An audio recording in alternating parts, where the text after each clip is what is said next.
حدیث پڑھانے کے لیے تشریف لائے۔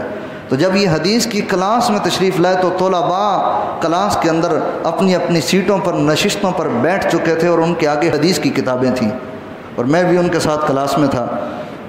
جب حضرت صاحب تشریف لائے اپنی مسند پر بیٹھے تو جو شیخ الحدیث حدیث کی کلاس میں بیٹھ کے حدیث پڑھاتا ہے اس کی مسند بڑی خاص بنائی جاتی ہے، اور ایک خاص رنگ ہوتا ہے، خاص روحانیت ہوتی ہے اس جگہ پر جہاں پر بیٹھ کر حدیث پڑھی جاتی ہے۔ تو جب ڈاکٹر صاحب تشریف لائے آ کر اپنی مسند پر بیٹھے تو فرمایا سارے جا کے غسل کر کے آؤ۔ ہم سب حیران ہو گئے، دنگ رہ گئے کہ یہ کیا فرما رہے ہیں۔ کچھ لڑکے تھے جو اسمبلی سے پہلے غسل کر کے آئے تھے، کچھ تھے جو صرف تازہ وضو کر کے آئے تھے۔ فرمایا جاؤ غسل کر کے آؤ۔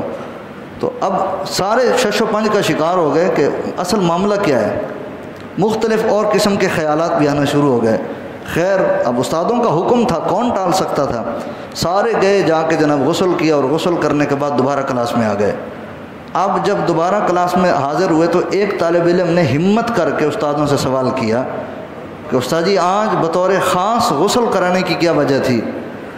فرمایا جب حدیث پڑھی جاتی ہے تو حدیث پڑھنے اور پڑھانے والے بارگاہ مصطفیٰ میں پہنچ جاتے ہیں۔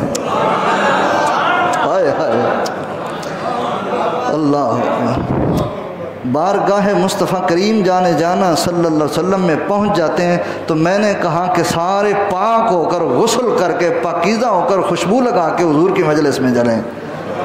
یقین جانیں یہ انوار نصیب ہوتے ہیں۔ کسی کی لکھی ہوئی کتاب کو آپ پڑھیں گے تو آپ اس کی مجلس میں پہنچ جائیں گے، اس کی صحبت میں پہنچ جائیں گے، اس کی معیت کے اندر آپ پہنچ جائیں گے۔ اور اسی طرح ذرا اس کو مزید تھوڑا سا آگے بڑھائیں نا، حدیث کی مجلس میں پہنچنا، حدیث کی محفل میں آنا گویا حضور کی مجلس میں آنا ہے۔ اسی طرح تفسیر کی مجلس میں آنا، اچھا اب مبارکباد کے مستحق نہیں وہ لوگ جو روزانہ درس قرآن میں بیٹھتے ہیں۔ اس سے اندازہ کریں درس قرآن کی اہمیت کیا ہے، مدارس کی اہمیت کیا ہے، پھر جہاں بیٹھ کر قال اللہ قال رسول اللہ کی صدائیں بلند کی جاتی ہیں۔